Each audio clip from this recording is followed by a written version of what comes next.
Master the past perfect in causative passive voice. Hello learners.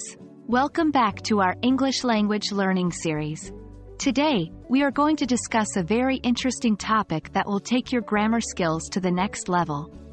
We will delve into the causative passive voice in the past perfect tense. Now, don't worry if that sounds a bit complex. By the end of this video, you'll find it much easier. Before we dive into our main topic, let's quickly recap what causative passive voice is. In English, we use the causative to indicate that someone caused something to happen, but didn't necessarily do it themselves.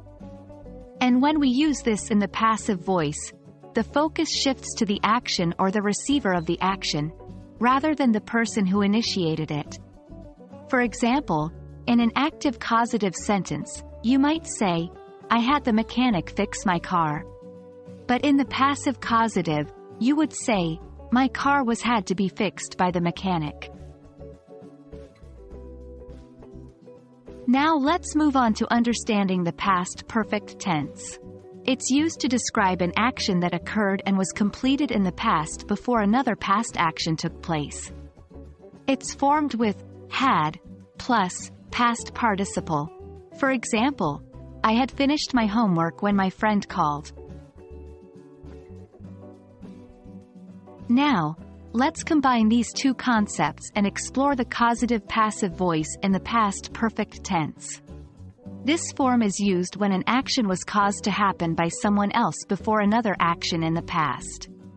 The structure for this form is subject plus had plus been plus past participle of the causative verb plus past participle of the action verb. For example, the report had been ordered to be prepared by my manager before the meeting started. In this sentence, the manager caused the report to be prepared before the meeting started. Let's look at some more examples. 1. The car had been arranged to be washed by John before the road trip. 2. The flowers had been asked to be picked by Mary before the guests arrived.